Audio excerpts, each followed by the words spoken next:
Hi friends, welcome to Brahma classes channel.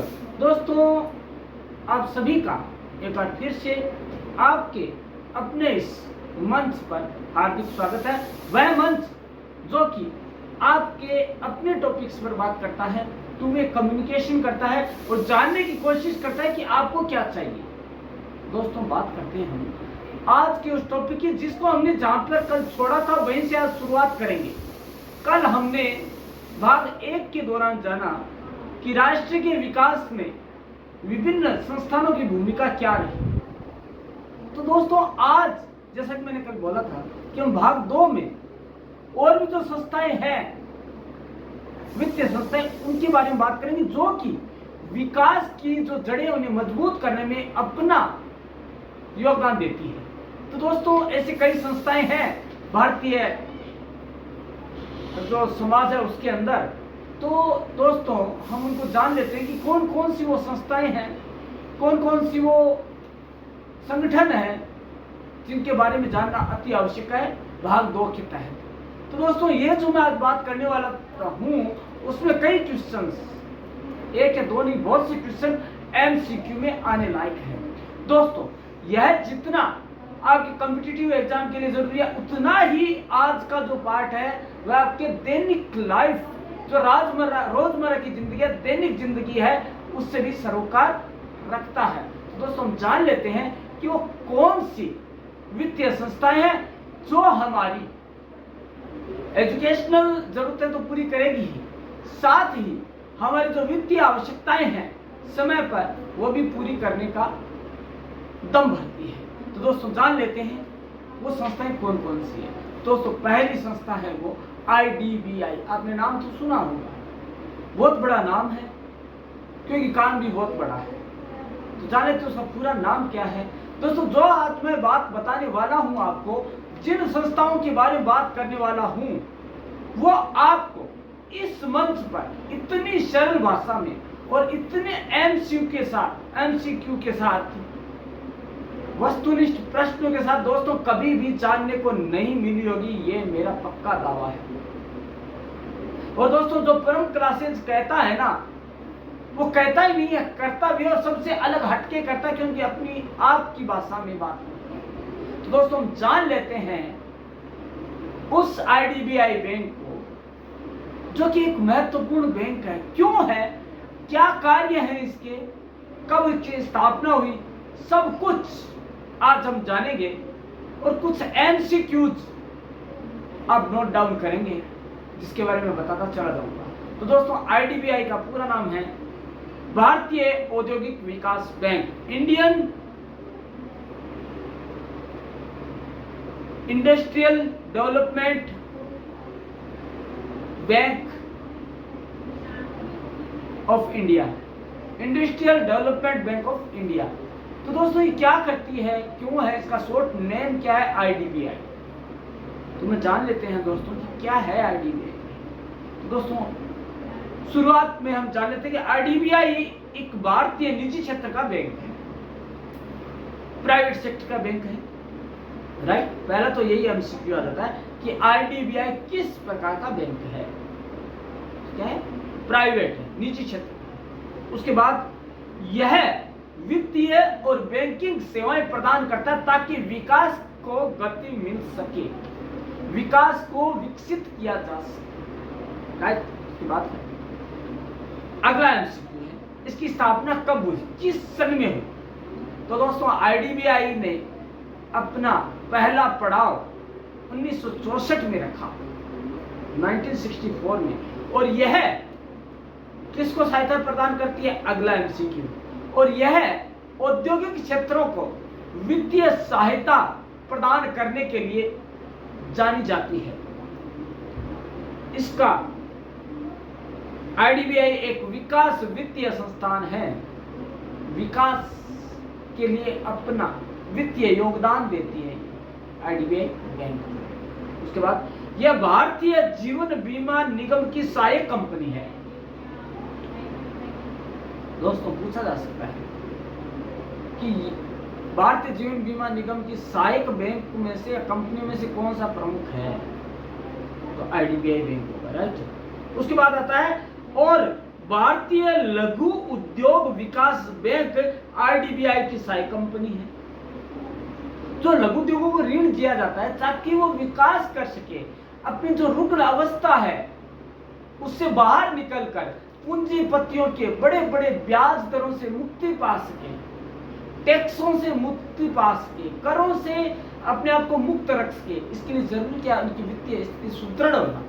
और भारतीय लघु उद्योग विकास बैंक क्या करती है काम, लघु उद्योगों को उनके विकास में वित्तीय सहायता प्रदान करती है ताकि वो उचित दर पर, कम दर पर लोन ले सके, वित्तीय सहायता ले सके और अपना विकास स्वतः कर सके।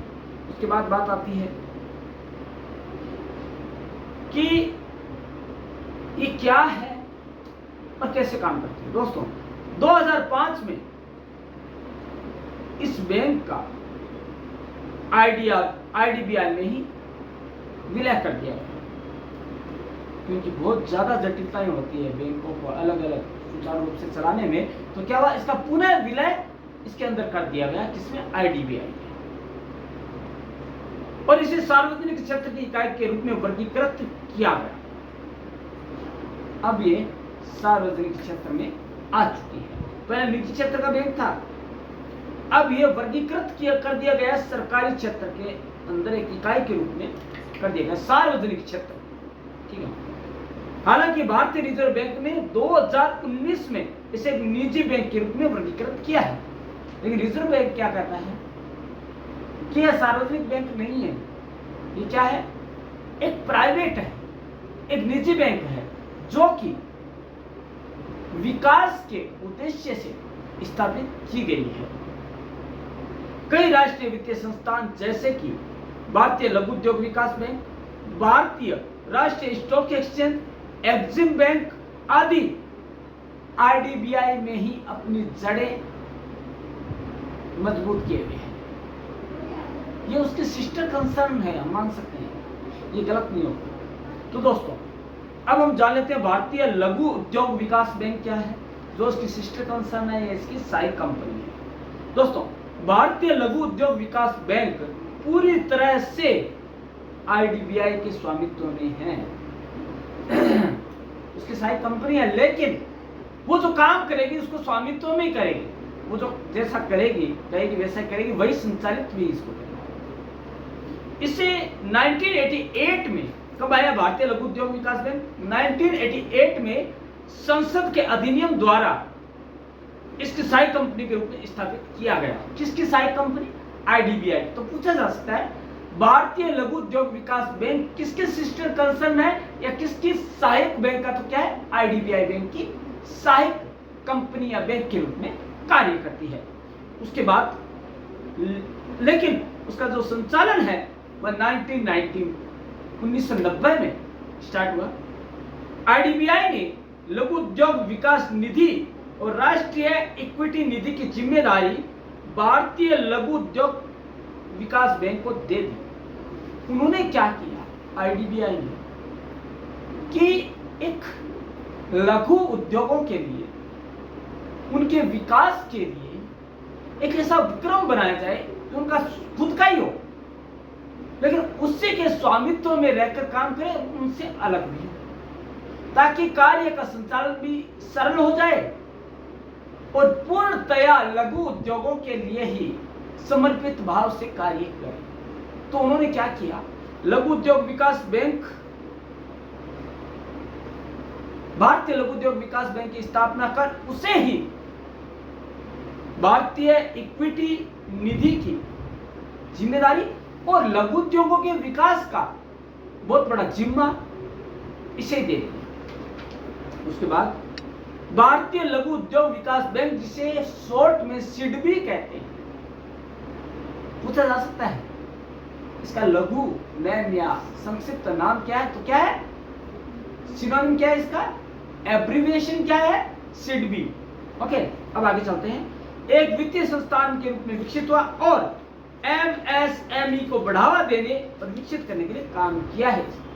एमएसएमई जो कि लघु एवं मझोले उद्योगों को वित्तीय सहायताएं प्रदान करती है ताकि वो खुलकर विकास कर सके और चिंता और भय से मुक्त होकर एक स्वस्थ वातावरण में विकास की पगडंडी पर चलते हुए राष्ट्र के विकास में अपना योगदान सुनिश्चित कर सके। ये चीजें अब हम जान लेते हैं कि आईडीबीआई का इतिहास क्या है। क्या यह एक बार में स्थापित हो गई? तो ये कैसे पता लगेगा? जब हम इसे पूरा जानेंगे तभी तो पता लगेगा। तो हम जान लेते हैं कि आईडीबीआई का जन्म कैसे हुआ, उसका इतिहास क्या है, जान लेते हैं। विकास बैंकिंग की शुरुआत या इतिहास 1930 में महामंदी और द्वितीय विश्व युद्ध से जुड़ा हुआ है। दोस्तों, जितनी भी बैंक स्थापित हुई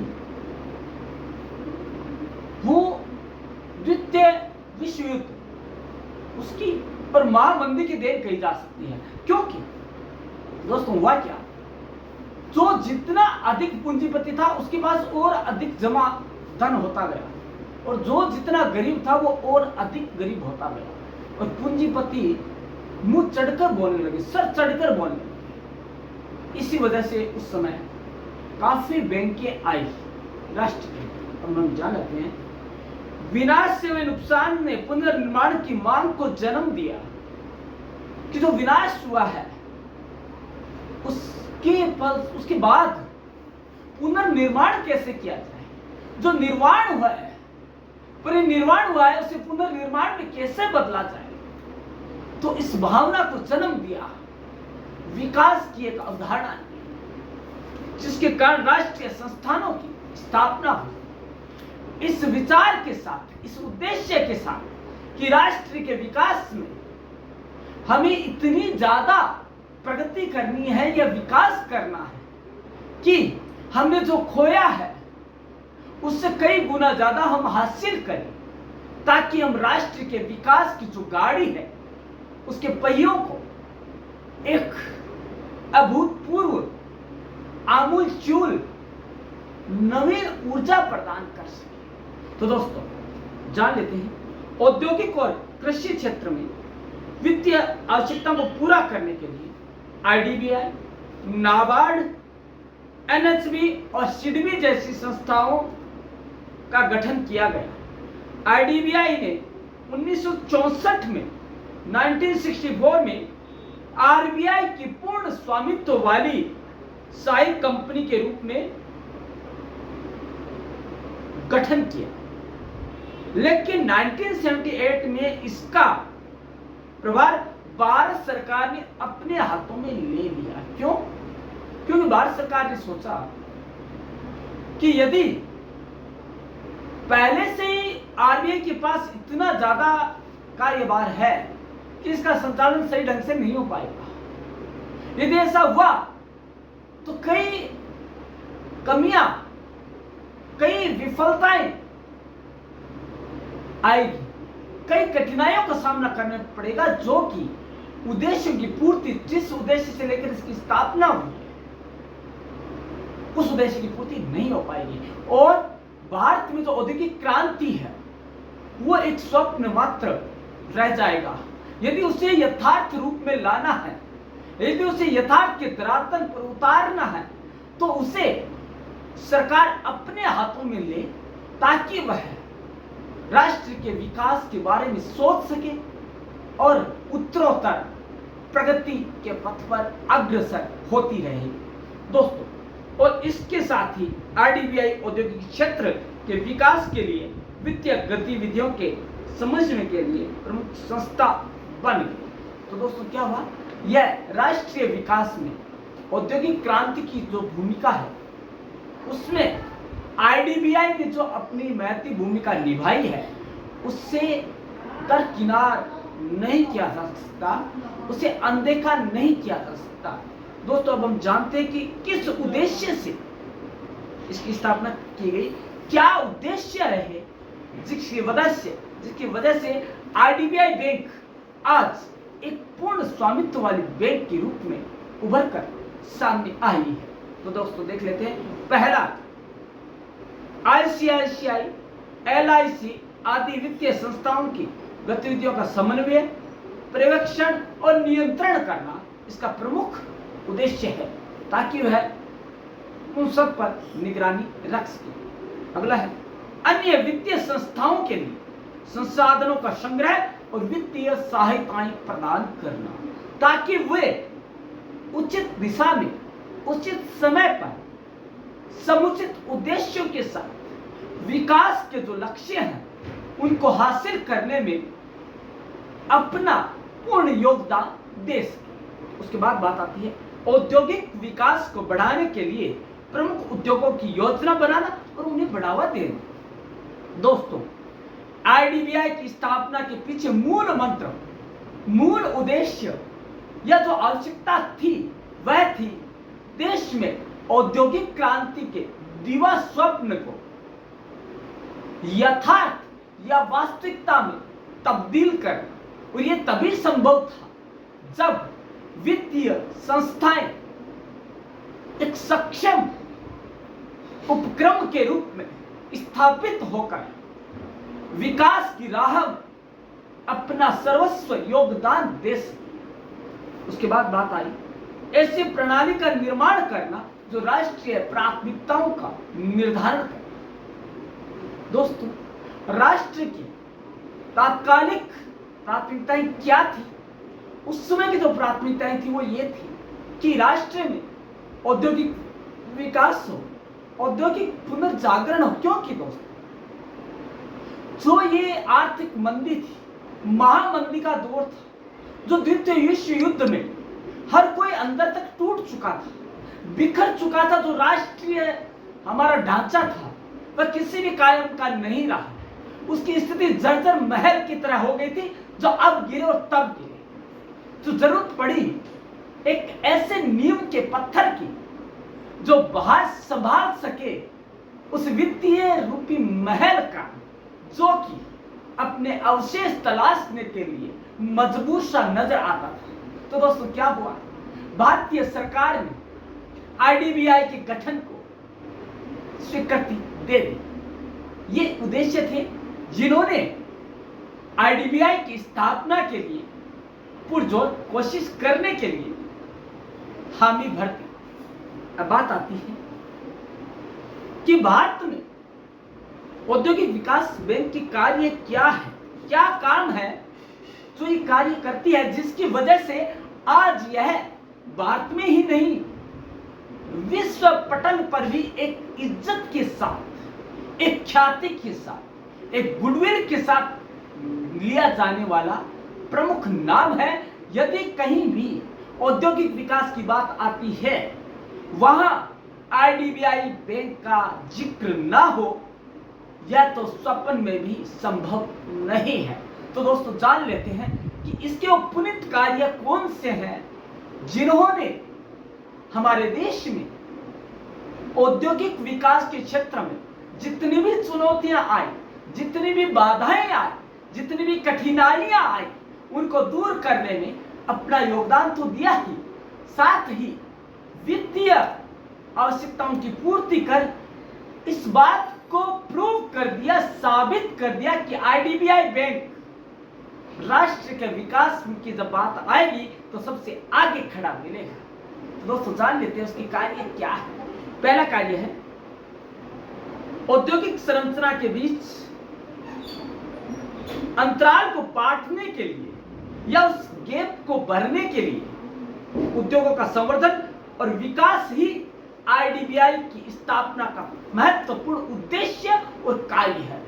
दोस्तों, इसकी स्थापना ही इसके लिए की गई कि विकास और औद्योगिक क्रांति के बीच में जो खाई थी, वित्तीय विकास या वित्तीय संसाधन रूपी या वित्तीय समस्या रूपी जो खाई थी, उसको पाटने के लिए यह महसूस किया गया कि काश कोई ऐसी संस्थान हो जो वित्तीय संसाधनों का एक रेमेडीज लेकर जो एक गैप है उसे भर सके। तो इसका प्रमुख कार्य क्या रहा? औद्योगिक विकास को गति देने के लिए वित्तीय संसाधनों की प्रतिपूर्ति करना और उस कभी ना भरे जाने वाले गैप को भरना, जो कि राष्ट्र में विकास की गति को ऊंचाइयों पर ले जाने में कारगर साबित हो सकती है। उसके बाद दूसरा कार्य है औद्योगिक विकास के लिए नई परियोजनाओं की तैयारी और क्रियान्वयन आईडीबीआई द्वारा की जाने वाली एक महत्वपूर्ण गतिविधि है। यह केवल उनके आर्थिक विकास के लिए वित्तीय सहायता ही प्रदान नहीं करती, बल्कि क्या क्या नए नवाचार उनके विकास के लिए अपनाए जा सकते हैं, किस तरह की नई गतिविधियां अपनाकर औद्योगिक विकास जो एक अमूर्त सी तस्वीर थी उसे वास्तविकता के फ्रेम में लगाकर देखा जा सकता है। उन सभी गतिविधियों के संचालन में आईडीबीआई बैंक ने अपना पूर्ण योगदान देने का कार्य किया। अब हम अगला कार्य देख लेते हैं। बाजार और निवेश पर शोध, सर्वेक्षण और अध्ययन, ताकि समस्याओं और उनकी जटिलताओं को समझा जा सके और औद्योगिक विकास का जो कार्य है वह सरलता से उत्तरोत्तर विकास कर सके। उसके बाद बात आती है उद्योगों से संबंधित शेयर को खरीदना। दोस्तों, उद्योगों को वित्तीय सहायता प्रदान करने के लिए आईडीबीआई बैंक स्वयं खुद अपने बूते पर, अपने दम पर उद्योगों के शेयर को खरीदती है और उन्हें वित्तीय सहायताएं प्रदान करती है।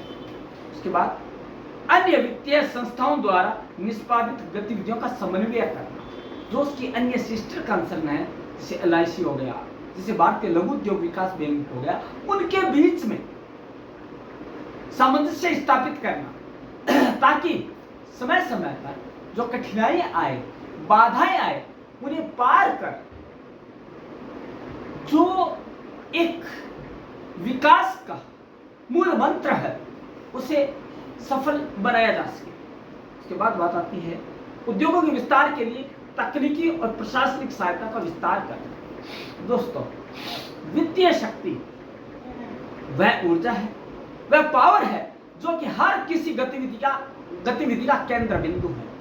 उस केंद्र बिंदु को अधिक सशक्त बनाना, ताकि औद्योगिक विकास में मशीनरी, प्रौद्योगिकी और जो प्रशासनिक सुधार है उसे संभव बनाया जा सके।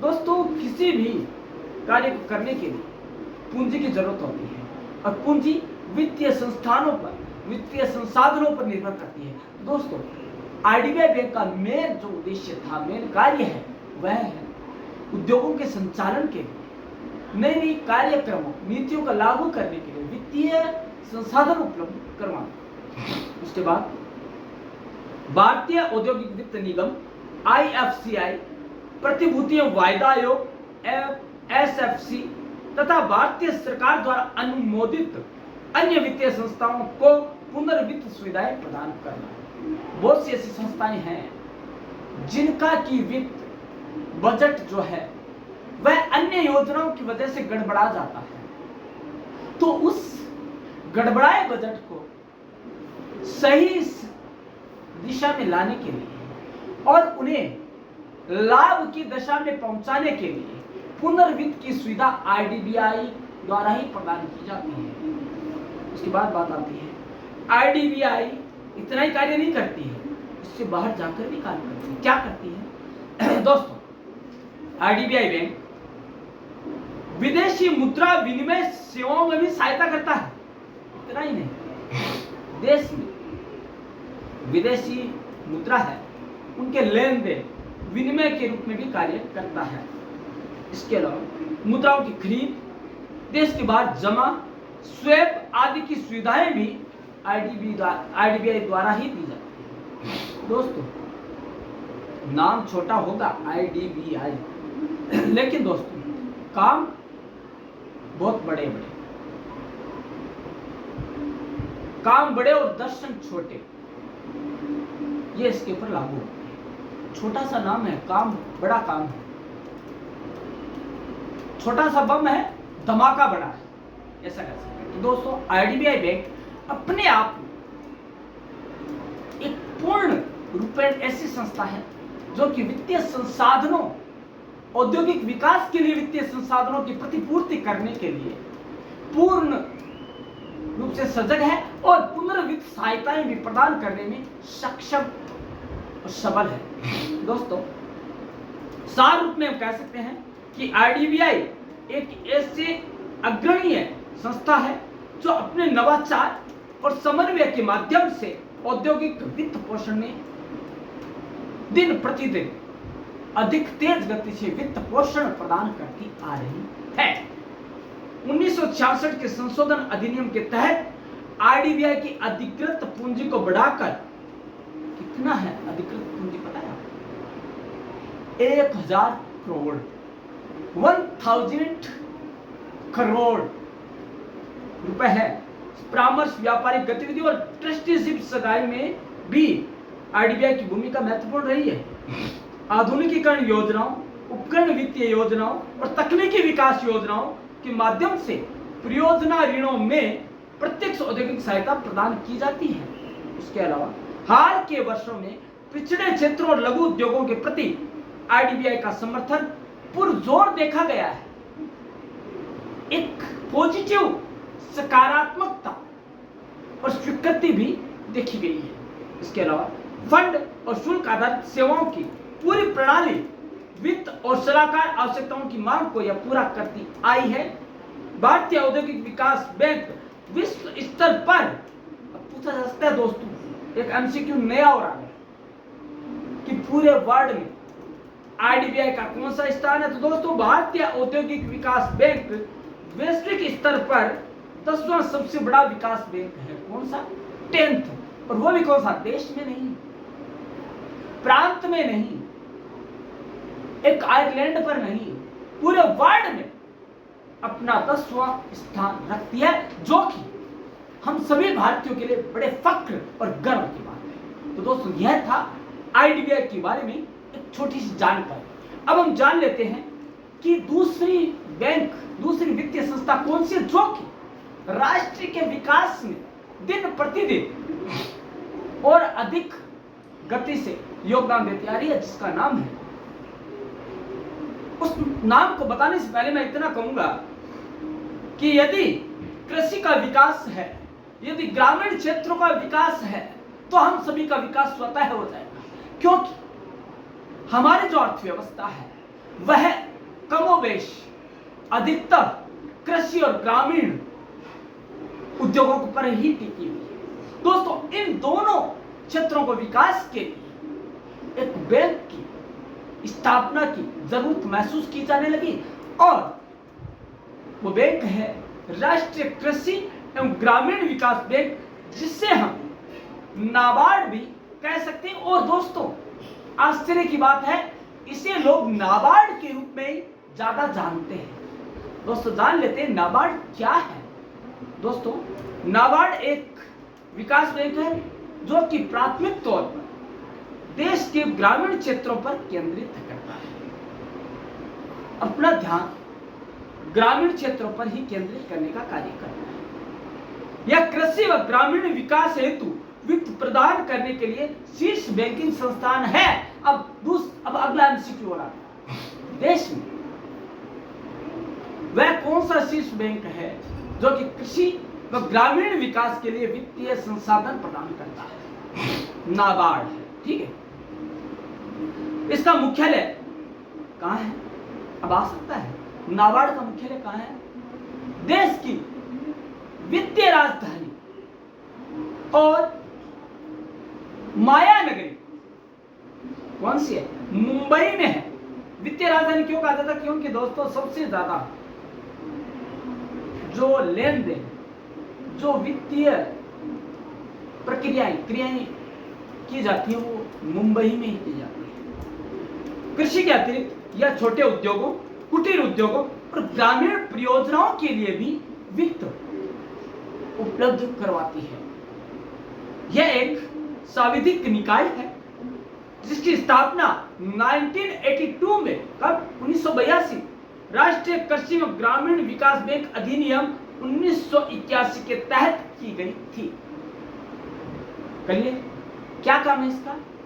कृषि व ग्रामीण विकास के लिए वित्तीय सहायता, इन संसाधन उपलब्ध करवाना। अब इसके कार्य क्या है, उन्हें जानने के लिए हमें इसके जो स्थापना के समय के कार्य हैं उनको जानना बहुत ज्यादा जरूरी है।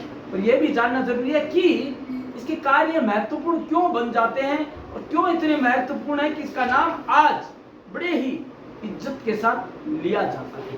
दोस्तों, नाबार्ड को जान लेते हैं।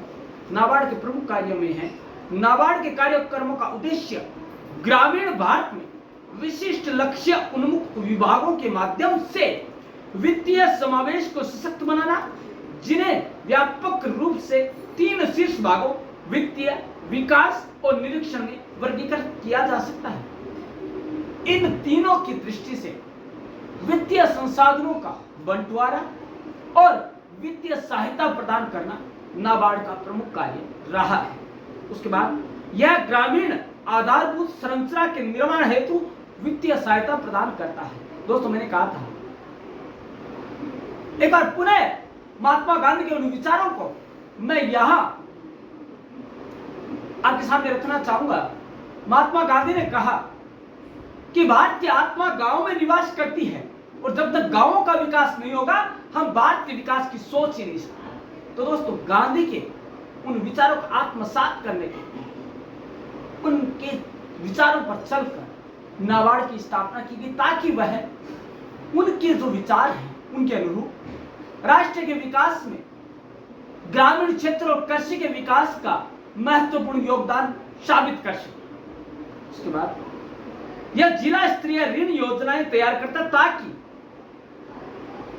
वित्तीय विकास और निरीक्षण के जो लक्ष्य हैं उनकी पूर्ति में बैंकिंग उद्योगों को निर्देशित एवं प्रेरित किया जा सके। उसके बाद बात आती है, यह कोऑपरेटिव बैंकों को एवं क्षेत्रीय बैंक, ग्रामीण बैंकों का निरीक्षण करता है और साथ ही उन्हें CBS platform core banking solution से जुड़ने का सहयोग करता है। अब यह CBS क्या है, उसके बारे में थोड़ा जानना जरूरी है। CBS अर्थात कोर बैंकिंग सॉल्यूशन ब्रांचों का नेटवर्क है जो ग्राहकों को उनके अकाउंट्स के संचालन में समर्थन करता है और CBS नेटवर्क पर मौजूदा बैंकों की किसी भी ब्रांच में बैंकिंग सेवाएं प्रदान करता है। आपका अकाउंट चाहे किसी भी बैंक में, लेकिन यह आपके अकाउंट के आधार पर उस बैंक में ऋण की जो राशि है या वित्तीय सहायता है वो वहां आपको प्रदान कर दी जाए। उसके बाद इसका प्रमुख कार्य है केंद्र सरकार की विकास योजनाओं के डिजाइनिंग और उसके क्रियान्वयन में योगदान दे। इतना बड़ा कार्य सरकार जो केंद्रीय सरकार जो योजनाएं बनाती विकास की, उसमें क्रियान्वयन, उसको डिजाइन में अपना योगदान देती है कि कैसे ग्रामीण विकास की जो मंशा है उसे पूरा किया जा सकता है और ग्रामीण विकास को या ग्रामीण क्षेत्र को कैसे विकास की मूल धारा से जोड़कर देखा जा सकता है। उसके बाद नाबार्ड में कई अंतर्राष्ट्रीय भागीदार हैं जिसमें प्रमुख वैश्विक संगठन विश्व बैंक से संबद्ध संस्थान शामिल है जो कृषि एवं ग्रामीण विकास के क्षेत्र में नवाचार अपना रहे हैं। इसके अलावा यह हस्तकला शिल्पकारों को प्रशिक्षण उपलब्ध करवाता है और इन वस्तुओं की प्रदर्शनी हेतु एक मार्केटिंग प्लेटफॉर्म भी विकसित करने में उनकी मदद करता ताकि वह उस प्लेटफॉर्म के माध्यम से अपनी वित्तीय जो जरूरतें हैं उनको पूरा कर सके। उसके बाद बात आती है कि जो नाबार्ड है उसमें जो उसका था संशोधन हुआ, अधिनियम संशोधन हुआ, वो क्या हुआ और कैसे हुआ और किस हद तक हुआ। दोस्तों, जो संशोधन हुआ उसको हम जान लेते हैं। संशोधनों के तहत केंद्र सरकार की नाबार्ड की अधिकृत पूंजी को 5,000 करोड़ से बढ़ाकर 30,000 करोड़ रुपए तक बढ़ाने का अधिकार दिया गया है। इसके अलावा नाबार्ड की पूंजी में बढ़ोतरी भी की गई। इसके अलावा केंद्र सरकार ने भारतीय रिजर्व बैंक के हिस्से का हस्तांतरण भी इसे कर दिया और सूक्ष्म लघु उद्योग उद्यम के रूप में MSME के तहत नाबार्ड 20 लाख रुपए तक के निवेश वाले उद्यमों को मशीनरी और संयंत्रों के लिए ऋण में दूसरी सुविधाएं प्रदान करता है। ये प्रमुख कार्य है। उसके अलावा बात आती है नाबार्ड और आरबीआई के बीच क्या क्या संबंध है और इनके जो अन्य कार्य हैं, इनकी कार्य समिति है या उनके जो भी कार्य हैं वो क्या कार्य होते हैं, उनको हम जान लेते हैं। तो ये हुआ आपका नाबार्ड जो है राष्ट्रीय कृषि एवं ग्रामीण विकास बैंक, उनमें और आरबीआई में जब हम संबंध देखते हैं तो पता लगता है कि एक अच्छा संबंध है। भारतीय रिजर्व बैंक देश का केंद्रीय बैंक है जो कि बैंकिंग व्यवस्था को विनियमित करती है और यह नाबार्ड के अंतर्गत शामिल है एवं बैंकिंग अधिनियम 1949 के तहत परिभाषित वित्तीय संस्थाओं का पर्यवेक्षक भी है। उनका पर्यवेक्षण करती है और उन्हें विकास के लिए योगदान भी देती है। उसके बाद कई विकासात्मक और विनियामक बोर्ड भी संचालित किए गए हैं इन दोनों के द्वारा और आरबीआई उसके लिए 3 निर्देशकों की नियुक्ति करता है। नाबार्ड क्षेत्रीय ग्रामीण बैंकों व राज्य कोऑपरेटिव बैंकों द्वारा नई शाखाओं को खोलने एवं निजी बैंकों के लाइसेंसों को मुद्दों पर भारतीय रिजर्व बैंक पर अनुशंसा करता है कि भैया ये सही है, ये होना चाहिए। उसके बाद बात आती है उसका संचालन कौन करता है, उसका निर्देशन बोर्ड कौन है। तो दोस्तों बोर्ड निदेशक द्वारा नाबार्ड के मामलों को नियंत्रित किया जाता है। बोर्ड निदेशक की नियुक्ति भारत सरकार द्वारा नाबार्ड अधिनियम के तहत की जाती है और निदेशकों का चुनाव रिजर्व बैंक के अलावा अन्य शेयरधारकों, केंद्र सरकार द्वारा नियंत्रित अन्य संस्थाओं एवं केंद्र सरकार द्वारा ही की जाती है। ये इतने सब मिलकर इसके निदेशक की नियुक्ति करते हैं। निदेशक बोर्ड में निम्नलिखित लोग शामिल होते हैं। कौन कौन शामिल होते हैं वो जान लेते हैं। एक अध्यक्ष होता है, 3 निदेशक होते हैं जो कि कुछ विषयों के विशेषज्ञ होते हैं जो कि इस प्रकार है: ग्रामीण अर्थव्यवस्था, ग्रामीण विकास, ग्रामीण में कुटीर उद्योग, लघु उद्योग या ऐसा व्यक्ति जिसके पास कोऑपरेटिव बैंकों, क्षेत्रीय ग्रामीण बैंकों व व्यावसायिक बैंकों के कार्य करने का अनुभव है। इसके अलावा यह किसी भी अन्य विशेष ज्ञान या पेशेवर अनुभव से संबंध रखता हो जिन्हें केंद्र सरकार राष्ट्रीय बैंकों के लिए उपयोगी मानती है। और रिजर्व बैंक के निदेशकों में से 3 निदेशक, केंद्र सरकार के अधिकारियों में से 3 निदेशक और राज्य सरकार के अधिकारियों के बीच से 4 निदेशक। ये इतने सारे लोग निदेशक मंडल में शामिल होते हैं। अध्यक्ष व अन्य निदेशकों, शेयरधारकों, केंद्र सरकार के अधिकारियों द्वारा चुने लोगों को छोड़कर की नियुक्ति केंद्र सरकार भारतीय रिजर्व बैंक के परामर्श से ही करती है। मतलब कि जो निदेशक मंडल की स्थापना होगी वह भारतीय रिजर्व बैंक के परामर्श के आधार पर ही होती है। केंद्र सरकार उसकी भी परामर्श लेती है क्योंकि जो हमारा बैंकिंग सेक्टर है वो आरबीआई के द्वारा संचालित हो रहा है। उसके बाद आती है कि इसकी कार्यकारी समिति कैसी है, जिसकी वजह से यह विकास के कार्य को इतना अच्छा ढंग से क्रियान्वयन कर पाती है। दोस्तों बोर्ड निदेशक एक कार्यकारी समिति का गठन कर सकता है जिसमें निदेशकों की संख्या निर्धारित की जा सकती है।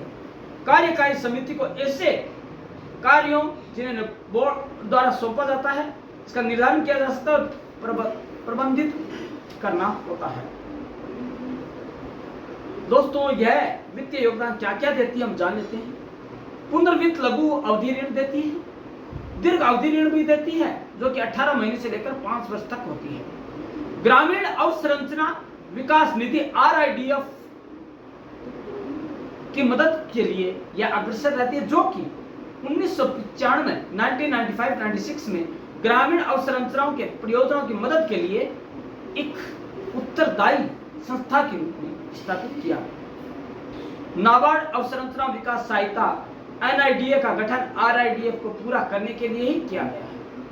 दोस्तों आगे बात आती है खाद्य प्रसंस्करण निधि, कोऑपरेटिव बैंकों के लिए प्रत्यक्ष ऋण, मार्केटिंग संघों के लिए ऋण सुविधा, ये सारे कार्य इसके द्वारा किए जाते हैं।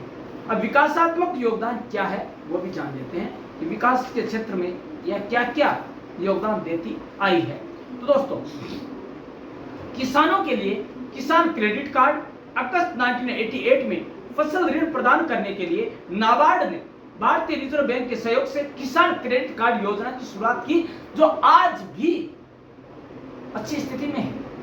उसके बाद बात आती है रुपे किसान कार्ड। नाबार्ड अपने सभी किसान ग्राहकों को ग्रामीण वित्तीय संस्थाओं के सहयोग से रुपे किसान कार्ड प्रदान करके औद्योगिक क्रांति में सबसे आगे है। वर्ल्ड के अंदर, देश में नहीं, वर्ल्ड में सबसे आगे है किसानों के लिए रुपे कार्ड जारी कर। उसके बाद बात आती है आदिवासी विकास और आदिवासी विकास कार्यक्रम। जलवायु जन्य कृषि प्राकृतिक संसाधन प्रबंधन अम्ब्रेला कार्यक्रम। ये यूपीएनआरएम क्या कार्यक्रम है? यूपीएनआरएम की शुरुआत 2007 में हुई। यह ग्रामीण क्षेत्रों में निवेश को प्रोत्साहित करने, व्यवसाय के अवसर प्रदान करने के साथ साथ अपने प्राकृतिक संसाधनों के सतत उपयोग एवं ग्रामीण समुदाय को प्रोत्साहित करने का कार्य करता है। अब बात करते हैं इसकी चुनौतियां क्या क्या है। काम तो बहुत करते हैं, चुनौतियां भी कम नहीं है। चुनौतियां देख लेते हैं। भारतीय रिजर्व बैंक के उत्तराधिकारी के रूप में नाबार्ड अपने मूल जनक संस्थाओं की कार्य संस्कृति, प्रकृति एवं विकास ओरिएंटेशन को साझा करता है। चुनौतियां हैं, बहुत ज्यादा जटिल कार्य है इसके। उसके बाद नाबार्ड की बाजार उधारी इसके संसाधनों के 80% तक होने से इसकी विश्लेषण की लागत बढ़ गई है। जो उसने उधारी दे रखी है, जो उसने पैसा ऋण दे रखा है, वो 80% है मार्केट में, तो उससे उसकी जो उगाई की लागत है वो बढ़ जाती है। उसके बाद उत्तर पूर्वी राज्यों को नाबार्ड के क्रेडिट फंड का बहुत कम हिस्सा मिल रहा है। उत्तर पूर्वी राज्यों को क्रेडिट का 1% ही मिलता है। ये राज्य मनी लेंडर्स के जाल में फंसने वाले किसानों के परिदृश्य के संदर्भ में अग्रणी है। जो वहां पे ऐसे लोग पूंजीपति जो कि जमीन के बदले ऋण देते हैं, जो कि बहुत बड़ी ब्याज दर पर ऋण देते हैं, ऐसे क्षेत्रों में इसका योगदान ज्यादा नहीं हो पाया, क्योंकि ये सारे जो लोग हैं मनी लेंडर्स, उन्होंने वहां के लोगों को अपने कब्जे में कर रखा है, एक गुलाम की स्थिति बना रखी है।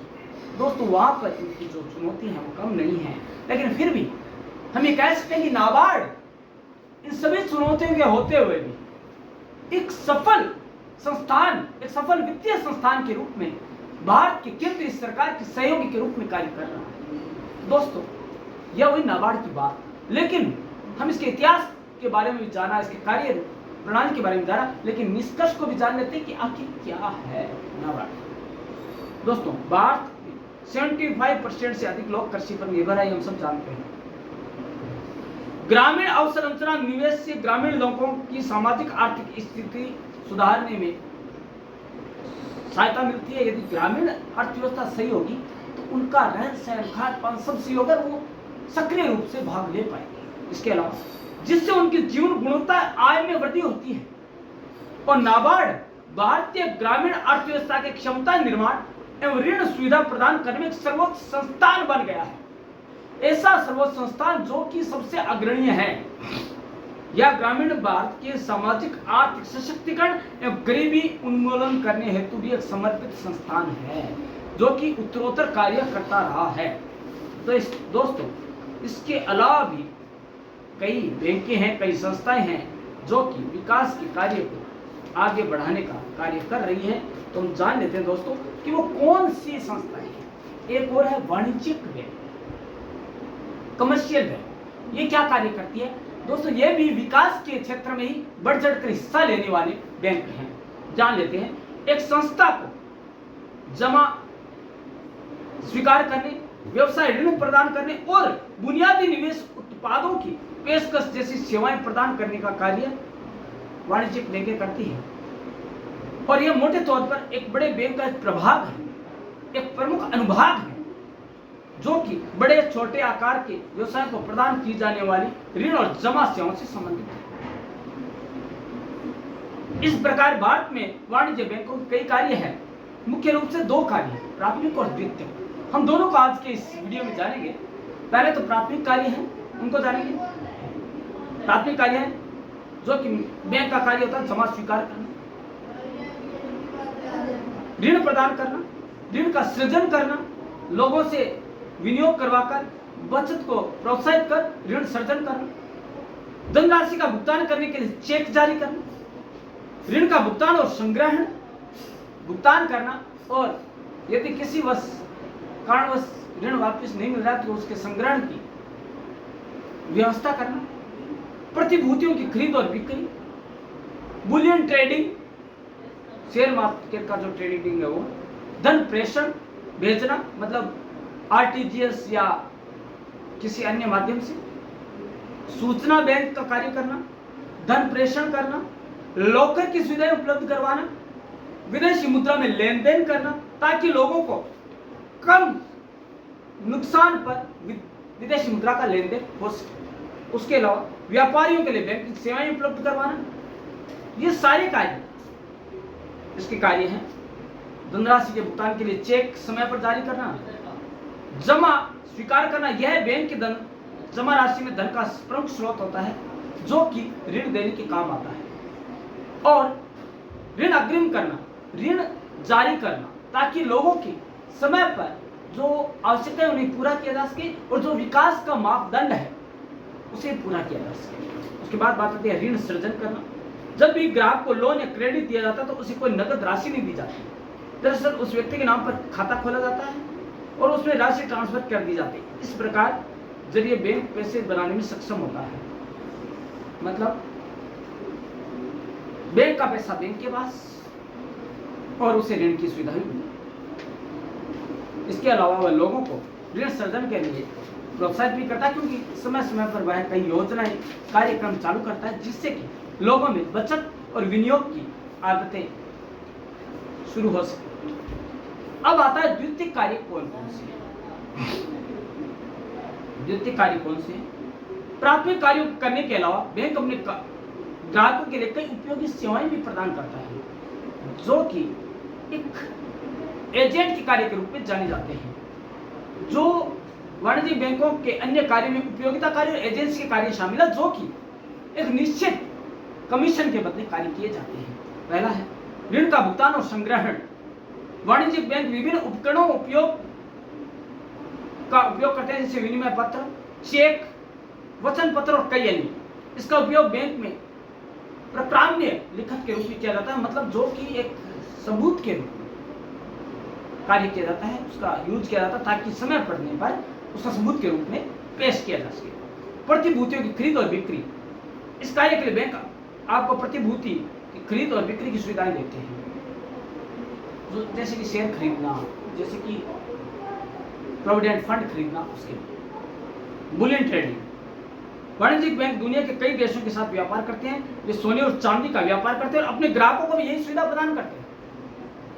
ये बैंक क्या करते हैं कि आप हमारे यहाँ खाता खोलिए और हम आपके एजेंट के रूप में आपकी जो मेटल है, सोना है, चांदी है, ये धातें हम खरीदेंगे आपके ही आदेश पर। जितना आप आदेश देंगे एक कमीशन के तहत करेंगे।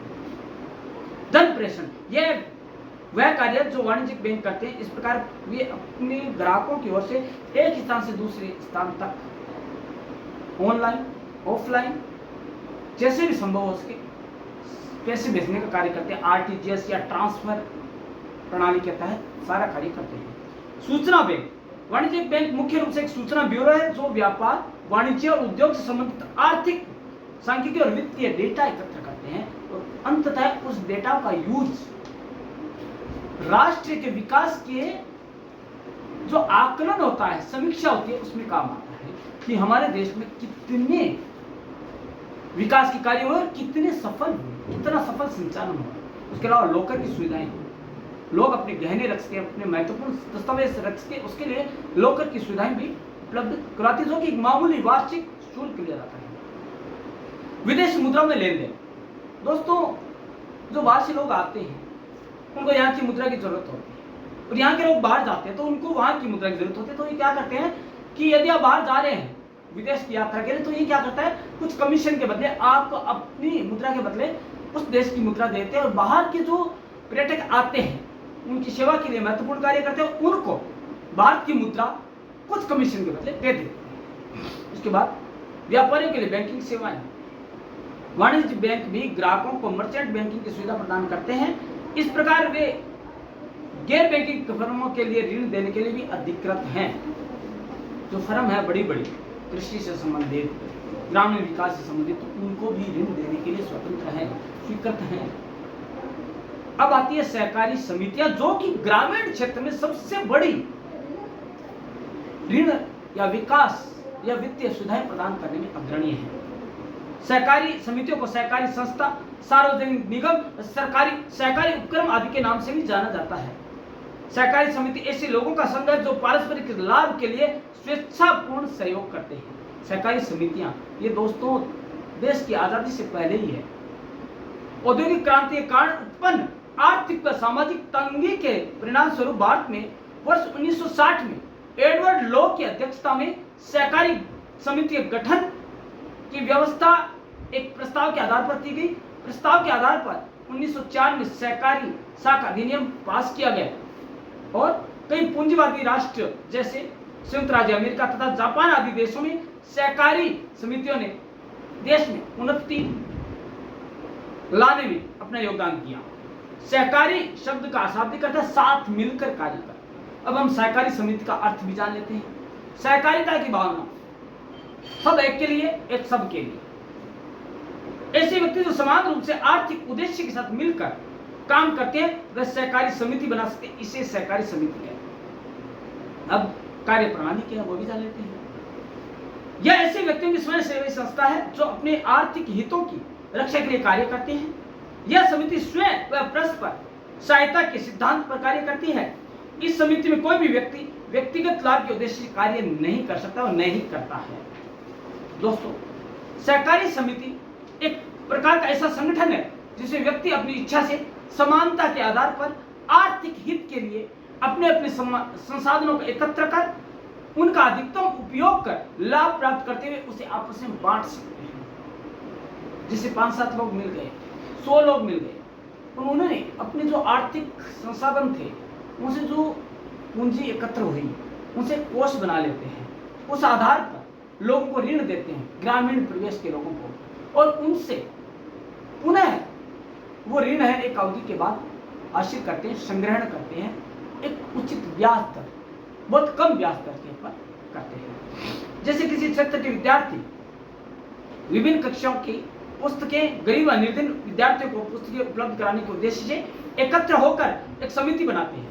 अब विद्यार्थी सीधे प्रकाशकों से संबंधित कक्षा या विषय की वस्तुएं क्रय करके गरीब व निर्धन विद्यार्थियों को बहुत ही सस्ते दामों पर बेचते हैं। ये क्या करते हैं विद्यार्थी, जो पब्लिशर है उनसे संपर्क करेंगे, उनको बहुत ही कम दामों पर, उनके जो विद्यार्थी हैं जो वहाँ पे जाते हैं खरीदने के लिए, उनसे संपर्क करेंगे और उनको कम ही, बहुत ही कम दाम पर पुस्तकें जो यूज में आ चुकी वो सेल कर देते हैं, क्योंकि वह सीधे प्रकाशकों से पुस्तक क्रय करते हैं। तो इस प्रकार से मध्यस्थों की लाभ की समाप्ति खत्म होती है। ये चीज अब आता है कि सहकारी समितियां आखिर होती क्या है, इसकी विशेषताएं क्या है। तो दोस्तों, जानने के लिए हम देखेंगे कि इसका मेन जो सहकारी समिति है उसका विशेषता क्या है। स्वैच्छिक संस्था है। यह एक स्वैच्छिक संस्था है, इसमें कोई भी व्यक्ति कभी भी सदस्य बन सकता है और स्वेच्छा से सदस्यता छोड़ भी सकता है। यह एक ऐसी संस्था है जिसमें कोई भी व्यक्ति मेंबर बन सकता है और सदस्यता को भी छोड़ सकता है। उसमें स्वेच्छा काम करती है, कोई नियम कानून कायदे नहीं है, खुली सदस्यता है, सबके लिए दरवाजे खुले हैं, कोई भी कभी भी सदस्यता ले सकता है और कभी भी त्याग कर सकता है। एक वैधानिक इकाई है। एक सहकारी उपक्रम को सहकारी समिति अधिनियम 1912 अथवा राज्य सरकार के सहकारी समिति के अधिनियम के अंतर्गत पंजीकरण करवाना जरूरी है। यह एक सहकारी संस्था का अपने सदस्यों के पृथक एवं अलग संवैधानिक अस्तित्व भी होता है। 1912 के तहत यह माना जाता है कि सहकारी समिति है वह एक अलग संस्था है। वित्तीय प्रबंधन सहकारी समिति में पूंजी सभी सदस्यों द्वारा लगाई जाती है और यदि संस्था पंजीकृत हो जाती है तो वह ऋण भी ले सकती है और साथ ही सरकार से अनुदान भी प्राप्त कर सकती है, पंजीकृत यदि हो जाती है तो एक बैंक का कार्य ही करती है। मताधिकार सहकारी समिति का मूल उद्देश्य सेवा करना है, यद्यपि यह उचित लाभ भी प्राप्त कर सकती है और एक सदस्य के पास केवल एक मत देने का अधिकार है, चाहे उसके पास कितने ही अंश क्यों ना हो। हालांकि उसने पैसा अच्छी मात्रा में लगाया हो, चाहे 70% उसकी भागीदारी होगी, लेकिन मत या अधिकार एक ही दे पाए, क्योंकि उसको यही अधिकार है। उसके बाद बात आती है प्रकार कौन कौन से सहकारी समितियों के। उपभोक्ता सहकारी समिति, जिसमें कि माल खरीद कर वितरण प्रक्रिया की जाती है और उसके बदले उसे पैसा दिया जाता है, क्योंकि और उसे अच्छा पैसा मिलता है, क्योंकि मध्यस्थों की समाप्ति, जो बीच में एजेंट है उनकी समाप्ति हो जाती है और डायरेक्ट खरीद की जाती है। जैसे कि केंद्रीय भंडार और राज्य भंडार गृह क्या करते हैं, उनसे सीधे ये समितियां क्या करती है, किसानों से सामान खरीदेगी या कोई और भी जैसे है उनसे सामान खरीद कर क्या करेगी, डायरेक्ट केंद्रीय सरकार के जो भंडार गृह है या राज्य सरकार जो भंडार गृह है उन्हें सेल आउट कर देगी, ताकि सही दाम मिल सके जो जिनका ये सामान है या जिनकी कृषि जन्य उत्पाद है। उसके बाद उत्पादक सहकारी समिति लघु या छोटे उद्योगों के उत्पादकों के लिए कच्चा माल, मशीनरी, उपकरण आदि की आपूर्ति करने में मदद करती है, जैसे कि बायोनिका और हरियाणा हैंडलूम साल, उन सभी में इस तरह की संस्थाएं काम कर रही है। उसके बाद सहकारी विपणन समितियां, यह छोटे उत्पादकों और निर्माताओं से मिलकर कार्य करती है, जो कि स्वयं अपने उत्पाद को बेच नहीं सकते। सहकारी समिति इन सभी सदस्यों से माल एकत्र कर उसे बाजार में बेचने का उत्तरदायित्व तो पूरा करती है। जैसे कि अमूल दूध जो है सहकारी समिति का आधार पर कार्य करता है। सहकारी वित्तीय समितियां ये क्या करती है, अपने सदस्यों को तथा उनसे जुड़े हुए जो भी लोग इनकी सदस्यता लेते हैं उन सभी को ऋण देते हैं, और यदि पंजीकृत हो जाते हैं तो सरकार की ओर से भी उन्हें ऋण दिलवाने में मदद करते हैं। इसके अलावा शाकाहारी सामूहिक आवास समितियां, ये समितियां भूमि क्रय करके मकान प्लॉट की व्यवस्था करती हैं, उनका आवंटन अपने सदस्यों को करती हैं। ये क्या करते हैं, बहुत बड़ा भूभाग खरीद लेते हैं और उस भूभाग को अपने जो सदस्य हैं उनके अंदर बांट लेते हैं।